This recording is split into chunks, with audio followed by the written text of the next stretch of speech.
Bom dia a todos. Olha, eu gosto muito quando o deputado Rodrigo ele faz essas deferências elogiosas à minha pessoa, principalmente em relação à coordenação do nosso querido presidente Flávio Bolsonaro, cada vez mais bem posicionado para a eleição da presidência. O deputado Otelino saiu, espero que ele volte, se der tempo de pegá-lo aí no corredor. Tiaguinho, não deixa ele ir não, por favor. Chama ele, Tiaguinho, por favor.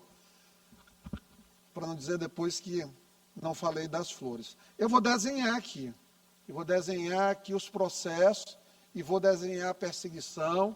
Vou falar sobre Paraná Pesquisas e desmontar e fazer alguns lembretes aqui ao querido Rodrigo Lago, também em relação a falas dele que foram feitas direcionadas à minha atuação. Dinistas ameaçam. Otelino pediu provas. Os áudios de Rubem Júnior, os áudios de Márcio Gerri, os processos como, por exemplo, acontecem com o deputado Josimar, que teve ontem um julgamento para o dia 10. Semana passada, a imprensa toda noticiou que houve um acordo, vou desenhar, em que o deputado Josimar, supostamente, conseguiria, presidente, 50 mil votos para salvar a eleição do deputado Márcio Gerri. Vamos voltar. Quem é Márcio Gerri? Márcio Gerri é o melhor amigo de Flávio Dino na política. Talvez o único amigo de verdade, amigo, na política, porque tem outros fora da política, mas na política, a amizade, Márcio Gerri. Tão amigo que o Flávio Dino tem a esposa como funcionária no gabinete do Márcio Gerri, sem desenvolver função parlamentar alguma. Então tem um nexo aqui já, um processo que Flávio vai votar com o melhor amigo de Flávio Dino, indo como beneficiário, e aí Flávio Dino, no dia do julgamento, ele inventa uma justificativa já para adiar esse julgamento para mais uma semana, e vamos ver se ele vai votar contra, se ele vai pedir vistas. O voto dele na semana que vem, caso ele não adie mais uma vez, vai dizer muito sobre essa estratégia. Mas, Dino, por muito menos, prender o Bolsonaro na história do golpe. Nos PowerPoints que eles gostam de fazer, o PowerPoint do Flávio um dia eu vou apresentar aqui. Deu até uma ideia boa isso aí, para desenhar mesmo. Vou trazer amanhã, ainda dá tempo. Se eu conseguir, presidente, eu trago amanhã, senão na terça-feira, com certeza, eu apresento. Até onde eu sei, os dinistas estão originalmente no PCdoB e PSB. Ficaram, os remanescentes são dinistas. Otelino já teve o controle do Solidariedade aqui no estado do Maranhão. Então, o Solidariedade, vamos continuar aqui a desenhar. Solidariedade judicializa questão do Tribunal de Contas do Estado, coloca lá a questão de Daniel Brandão, entra uma cidadã apócrifa chamada Clara Alcântara Machado, que fez uma assinatura numa petição de um advogado muito conhecido aqui nosso na Assembleia Legislativa, que 3 inteligências artificiais perceberam 98,5% de semelhança com a escrita. Então, não foi mera coincidência a metodologia de escrita. Então, arrumaram um terceiro com a escrita de uma pessoa vinculada ao presidente e ex-presidente Otelino aqui da Assembleia.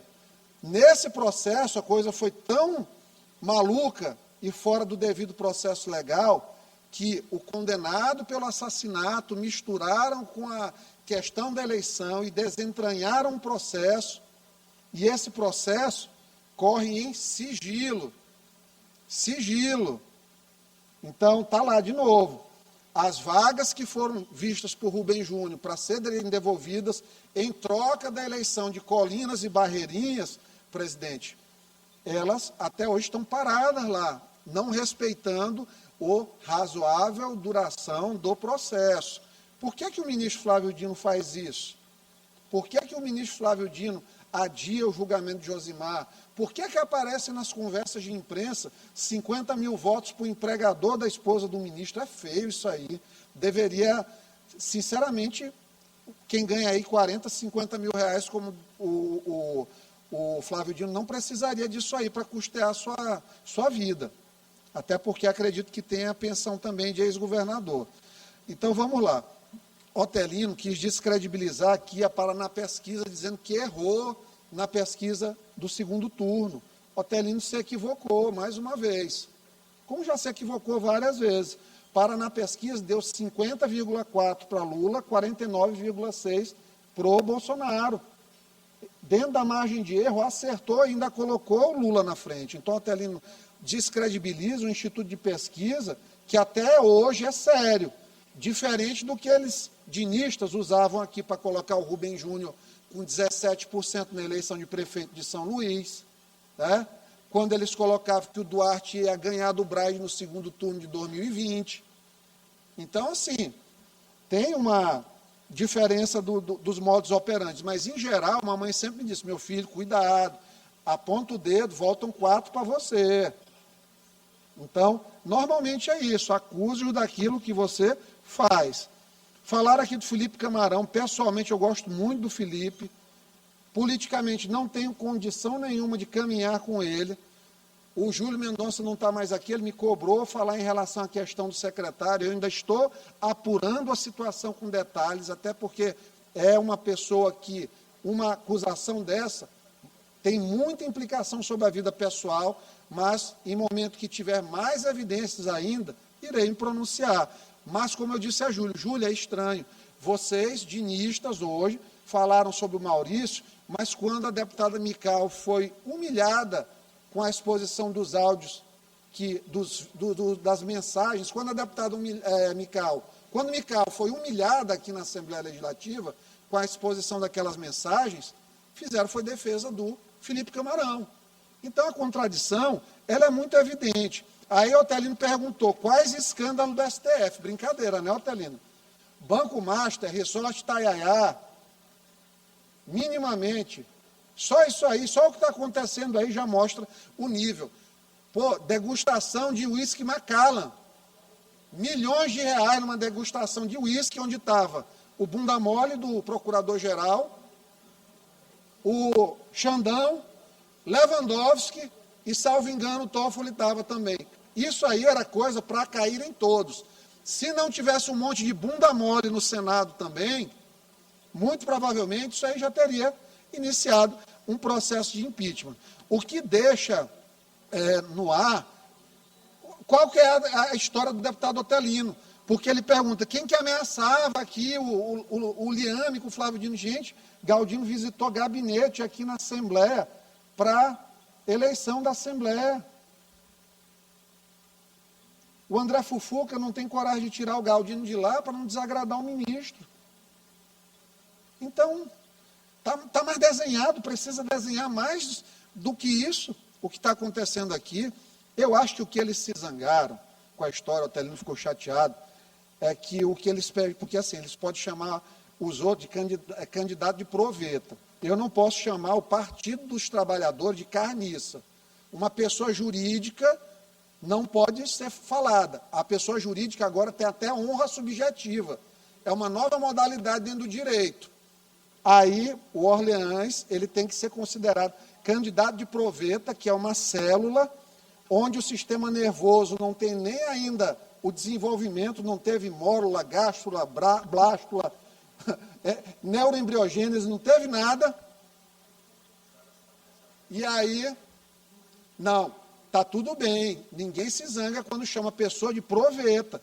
Proveta, aquele que foi feito como titulado no laboratório, que é um termo, inclusive, que deve ser abolido, porque quem sabe que foi gerado como fertilização, muitas vezes, porque seus pais não tiveram a fertilidade necessária para tê-los, eles vão lá com todo amor gastar 30, 35 mil reais para fazer uma fertilização.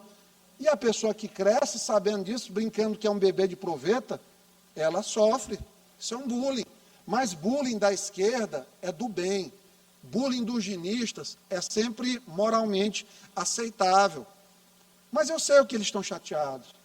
É porque essa pesquisa do Paraná Pesquisa, eles já sentiram que o Braide não é candidato. E até queria... Deputado, uma parte de 15 segundos. Conclua, deputado, por favor. Como a questão machucou, foi saber que essa Paraná Pesquisas mostrou que o candidato do Orleans, do governo, ele ganha em 137 cidades. O Felipe só ganha em uma. E aí o Braide não é candidato. Até queria que ele fosse, porque ia deixar mais interessante a eleição. Mas ele faz muito bem ficar em São Luís, está fazendo uma gestão que das últimas gestões é a melhor gestão. Vai deixar 2 anos e 8 meses a gestão. Eu acho que se ele quiser ser governador, ele pode sair gigantesco para próximas eleições. Então, deputado Rodrigo, só para finalizar, ele disse, a ponte. Eu digo, deputado Rodrigo, como é que nós atacamos...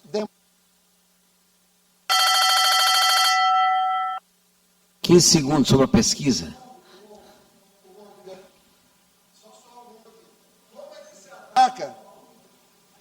Como é que se ataca um processo judicial que não se tem acesso, que Flávio Dino guarda 7 chaves, que tudo é negado?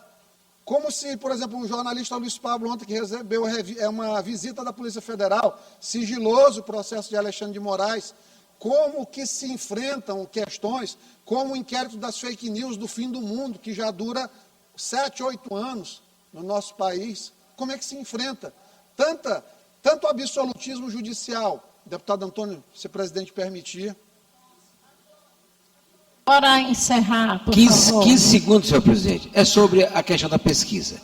Apenas para dizer que na eleição passada, Paraná Pesquisa é hoje o instituto, um dos mais respeitados do Brasil. E na eleição de 2022, ele sempre apontou o crescimento de Bolsonaro e apontava a eleição de Lula. E foi o que mais se aproximou do resultado final das urnas, da vontade do povo do Brasil. Era isso. Encerrada a fala, deputado Iglesias. Então, fica esse agradecimento, deputado Antônio, pelo seu breve à parte, e quem tem que se explicar são as pessoas que tiraram da prisão estadual um processo já transitado em julgado para levar para Brasília, pagando passagem para a esposa do sicário assassino estar lá sendo protegida, não pode ser intimada, da mesma forma que Clara Alcântara Machado. Os maranhenses gostariam muito dessas respostas. Se os dinistas tiverem, por favor, compartilhem.